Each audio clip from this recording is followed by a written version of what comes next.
Hello everyone, welcome back to my channel. Today we are going to start class 9 science chapter number 4, which is the structure of the atom, and this is also the fourth chapter of chemistry. So this is the structure of atom. Today we are going to start the MCQs on this chapter, a multiple choice question that how you can understand this type of questions, because structure of atom, I know these concepts are very new for you.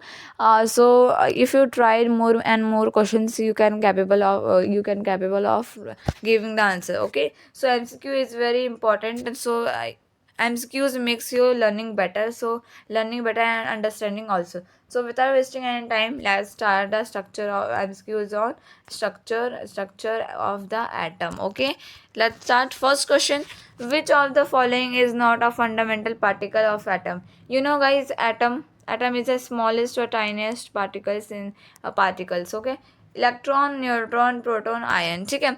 So atom is the tiniest, okay, tiniest and the smallest particle in this universe. Okay, and this atom is divided into three subatomic particles, which is electrons, and then electrons in negative, then protons, then after that neutrons. So three some atomic particles of the atom. So you have to tell me which is the not a fundamental particle. So electron is a particle, yes. Then neutron is a particle, yes. Neutron is a particle. Proton is a particle, but ion is not part of the atom. It is a charge. It is a charge element with positive or negative. Okay, so ion will be your right answer. Ion is not your not the part of this atom. Okay, so this is not part of atom. Next question: J.J. Thomson proposed which atomic model? So you know, in this chapter and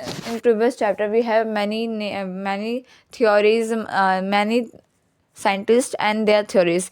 So we have to learn that their names and their theories. So in fourth chapter, J.J. Thomson, scientist J.J. Thomson proposed which model, atomic model. So कौन सा जो J.J. Thompson थे, उन्होंने कौन सा atomic model propose किया था? पहला plum pudding model, nuclear model, shell model या पेरेंटली मॉडल.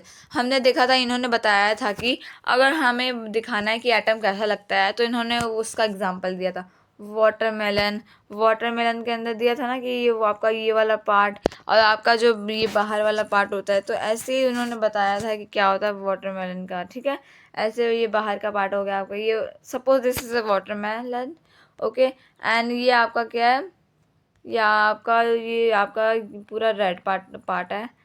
ये आपका पूरा रेड पार्ट है. उन्होंने बताया था ना कि इसमें बोला था कि जो रेड पार्टिकल्स रेड जो होते हैं वो आपको सारे प्रोटॉन्स है, और वही चीज़ आपके उसके अंदर जो सीड्स एम्बेडेड है उसे क्या बोलते हैं?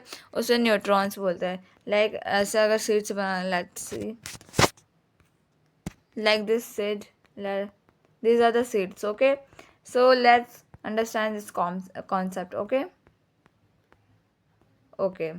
सो जे थॉमसन ने कहा था कि ये जो हमारा जो वाटरमेलन के अगर देखोगे, तो वाटरमेलन का जो ऊपर वाला पोर्शन है, ये जो आपका जो ये रेड वाला पोर्शन है, उसमें रेड वाला पूरा पोर्शन वो पॉजिटिव होगा, जैसे हम प्रोटॉन बोलेंगे. ठीक है, और वही चीज़ उसके अंदर जो ये ब्लैक सीड्स एम्बेडेड है, मतलब उसके अंदर धसे हुए हैं, लगे हुए हैं उसके ऊपर. ये जो ब्लैक सीड्स है उसे क्या बोला है? इसे इलेक्ट्रॉन्स बोला है. ठीक है, तो इसमें बोला है कि, और ये भी बोला गया था कि जो प्रोटॉन्स होते हैं और इलेक्ट्रॉन्स होते हैं वो इक्वल होते हैं, इसलिए उसका चार्ज नो चार्ज होता है. ओके, नो चार्ज, इसलिए क्या होता है? वो न्यूट्रल होता है इन नेचर. ओके, तो ऐसे पहला एग्जांपल तो यही हमें मिला था वाटरमेलन का. ऐसे बहुत सारे एग्जांपल मिले. न्यूक्लियर मॉडल ने, शेल ने, प्लांट ने. प्लम पुडिंग का भी यही मिला था. ये पुडिंग है, पूरा पुडिंग को आप समझ लो कि क्या बोलते हैं, प्रोटॉन्स मतलब पॉजिटिव चार्ज है, और उसके अंदर जो जितने भी ड्राई फ्रूट्स या जितने भी लगे हुए हैं आपके मटेरियल ऊपर वाले लगे हुए एम्बेडेड है उसके अंदर, वो आपका हो जाएगा, आपका इलेक्ट्रॉन्स हो जाएगा. अगर प्रोटॉन्स इक्वल्स टू अगर इलेक्ट्रॉन्स होता है तो इसका मतलब नो चार्ज, उसके अंदर कोई चार्ज नहीं होगा. अगर कोई नहीं चार्ज होगा तो क्या होगा? वो न्यूट्रल होगा. Basic concept. तो जे थॉमसन ने ये दिया था प्लम पुडिंग मॉडल, और भी था कुकीज़ वाला. So which experiment led to the discovery of nucleus? कौन सा ऐसा एक्सपेरिमेंट था जिसमें न्यूक्लियस का डिस्कवरी हुआ था? So gold fall experiment, cathode experiment, canary experiment या ऑयल ड्रॉप एक्सपेरिमेंट? ये तो हमें नहीं है. कैनल एक्सपेरिमेंट तो वो था ना जिससे हमें प्रोटॉन्स के बारे में पता चला था। कैथोड एक्सपेरिमेंट भी नहीं है ये गोल्ड आपका फॉयल एक्सपेरिमेंट है। इससे हमें न्यूक्लियस के बारे में क्या पता चला था, जैसे किसने किया था, एंसेंट रदरफोर्ड ने ये परफॉर्म किया था, साइंटिस्ट का नाम है, ये परफॉर्म किया था। इसके अंदर क्या था, गोल्ड फॉइल्स को एज अ थिन शीट लिया था, फिर उसे क्या किया था, स्क्रैटिंग किया था लाइट्स का। सो ओके, तो ऐसे क्या हुआ था, इससे न्यूक्लियस के बारे में पता चला था कि और भी एक होता है जो ये सारे सेल को कंट्रोल करता है, दैट इज न्यूक्लियस। ओके, आगे, what is the atomic number of an element with 10 protons and 11 electrons? आपको ऐसे आपको एलिमेंट का एटॉमिक नंबर बताना है, इसे Z से रिप्रेजेंट करते हैं। एटॉमिक नंबर बताना है जिसका प्रोटॉन, हाँ हमने पढ़ा है कि आपका जो प्रोटॉन होता है वो इक्वल्स होता है एटॉमिक नंबर से, ठीक है। तो आपका जो नहीं, आपका जो प्रोटॉन्स होता है ना वो आपका एटॉमिक नंबर से क्या होता है, आपका इक्वल होता है। तो अगर देखिए इसमें बोला है 11 इलेक्ट्रॉन, तो क्या होगा, 10 प्रोटॉन दिया है और उसके बाद 11 इलेक्ट्रॉन दिया है, ठीक है। तो इसका मतलब हमारा एटॉमिक नंबर होता है ना वो अपने प्रोटॉन्स के इक्वल होता है, ठीक है। तो अगर ये 10 प्रोटॉन है तो एटॉमिक नंबर भी क्या हो जाएगा, 10 हो जाएगा। तो आपका राइट आंसर ए हो जाएगा। और 10 पे कौन सा एलिमेंट आता है, नियॉन ही आपका आता है, इसका ये होता है आपका 10 प्रोटॉन्स होते हैं। आगे, the total number of nucleons in the atom, जो टोटल नंबर ऑफ न्यूक्लियंस होता है एटम के अंदर कितने होता है, प्रोटॉन्स एंड न्यूट्रॉन्स और किसका सम होता है, ठीक है। पहला protons and electrons, protons and neutrons, protons and electrons. So इसका राइट आंसर आपका हो जाएगा protons and neutrons will be your right answer. Protons और न्यूट्रॉन्स को ऐड करो तो आपका क्या मिलता है, आपको न्यूट्रॉन मिलता है। Which of the following is isotope of hydrogen के आइसोटोप 3 होते हैं, इसके हमने पढ़े थे। पहला था हमारा प्रोटियम, ड्यूट्रियम, देन ट्रिटियम, ठीक है। तो ड्यूट्रियम भी होता है, ट्रिटियम भी होता है। तो इसमें बोला है कौन सा आइसोटोप है, सो ड्यूट्रियम होता है, ट्रिटियम होता है, हीलियम नहीं होता। तो इसका मतलब both and B will be right answer. Okay, deuterium भी होता है, ट्रिटियम भी होता है। What is the electronic configuration? Electronic configuration means distribution of atoms in different shells. Okay, distribution. So आपको electronic configuration बताना है सिलिकॉन का, जिसका एटॉमिक नंबर 14 होता है, ठीक है। सो आपका sodium magnesium aluminium silicon 14 number पे आता है एटॉमिक नंबर। अब कैसे निकालेंगे, 14 है, 2 पहले में 8 दूसरे में 8 आएगा, 10 हो गया, इसे मिला के 10 होगा, बचा कितना, 4 बचा। तो यहाँ पर क्या कर देंगे, 4 लिख देंगे। तो ये आपका राइट आंसर हो जाएगा, ठीक है। क्या आया था, 284, this will be right answer, 284। And ये नहीं आपका इसका डायरेक्शन चेंज करते हो, नहीं ऐसा, तो ऐसा ही रहेगा। Next, isobars are atom of different elements that, उनका क्या होता है, आपका डिफरेंट एटॉमिक नंबर होता है और सेम मास नंबर होता है, ठीक है। ऑप्शन नंबर भी राइट आंसर हो जाएगा आपका। आगे, which element has a duplet in its outermost shell, duplet means two, ऐसा कोई एलिमेंट जिसका डुप्लेट कंप्लीट हो, मतलब जिसका ऑलरेडी आपका क्या हो, आपका डुप्लेट हो, मतलब 2 नंबर कंप्लीट हुए होंगे। हाइड्रोजन का देखो, अगर आपको नहीं पता चलता ना तो ऑप्शंस को आप क्या करो, इलेक्ट्रॉनिक कॉन्फ़िगरेशन करो, ठीक है।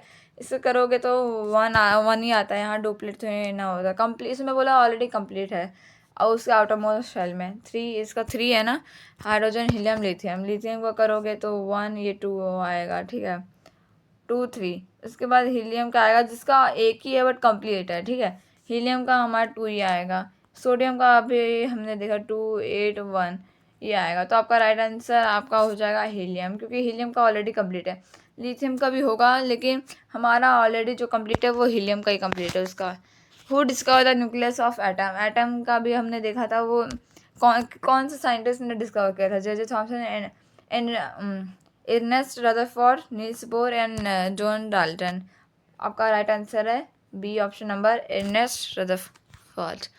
आगे, the number of electrons in the outermost of shell atom is called, जैसे ये हमारा एटम है, इसका जो एकदम आउटर मोस्ट पार्ट होगा, तो उससे क्या बोलेंगे, उसे आउटर मोस्ट जो ऑर्बिट का एटम होगा उससे क्या बोलेंगे, वैलेंसी नहीं, atomic number no, valence electron, mass number नहीं, आपका ऑप्शन नंबर सी हो जाएगा।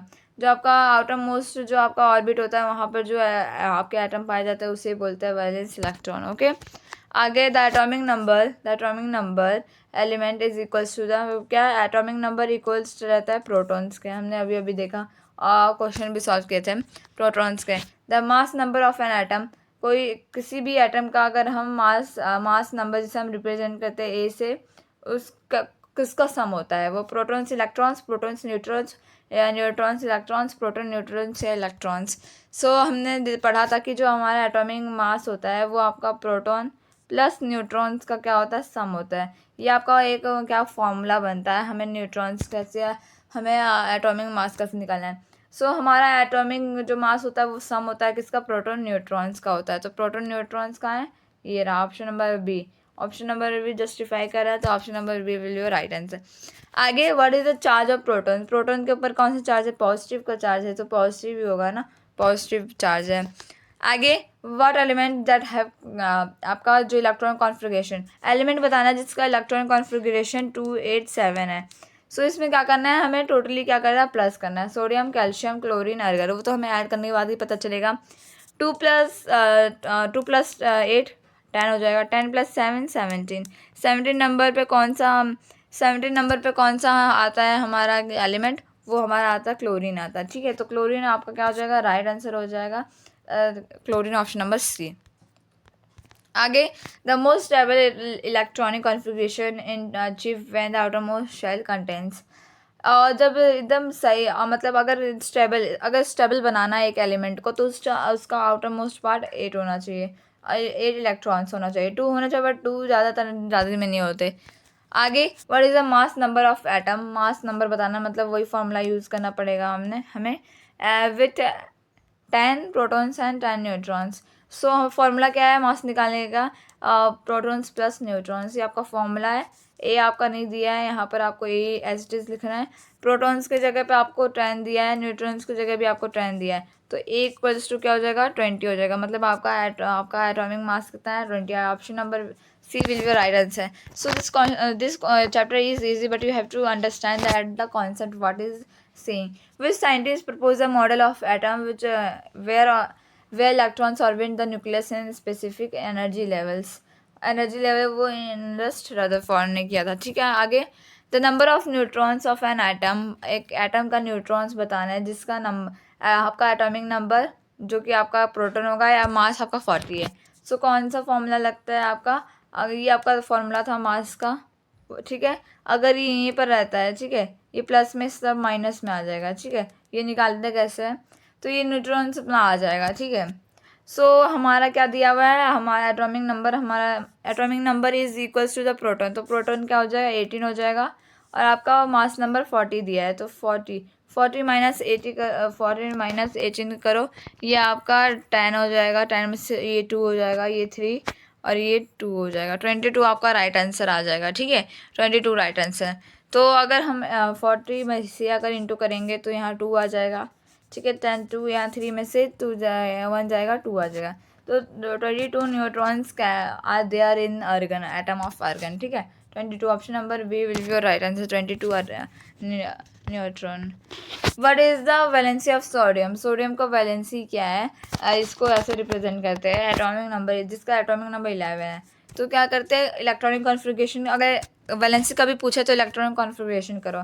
11 एटॉमिक नंबर है तो 2 8 1 हो जाएगा। ठीक है, अब देखो कि यहाँ लास्ट हमें लास्ट वाले में देखना, ज़्यादा फोकस करना है। ठीक है, लास्ट वाले में क्या बोल रहा है, हमारा जो लास्ट वाला है इसमें क्या करेगा, क्या एलिमेंट हमारा लूज़ करेगा, या तो एक लूज़ कर दो या तो क्या करो 7 गेन कर लो। ठीक है, तो किस में ज़्यादा फ़ायदा होगा, इसमें ज़्यादा फ़ायदा होगा, ना लूज ज़्यादा हो रहा है ना गेन ज़्यादा हो रहा है। इसमें क्या हो रहा है, फालतू में गेन ज़्यादा हो रहा है, तो हमें क्या करना है, हमें एक माइनस कर देंगे। ठीक है, एक माइनस कर देंगे तो एक चला गया तो बचा 2 8 बचा। ठीक है, ये बचा, तो एक माइनस किया तो यही आपका वैलेंसी आ जाएगा कि अगर एक गया तो आपका राइट आंसर आ जाएगा। तो option number A will be your right answer 1। The most stable electronic configuration achieve, ये हम बताया ना 8 इलेक्ट्रॉन्स होंगे। ठीक है, That's all for today. I hope you enjoyed today's video. Stay tuned. Let me know in the comment box. So that's it for today. Like, share, and subscribe.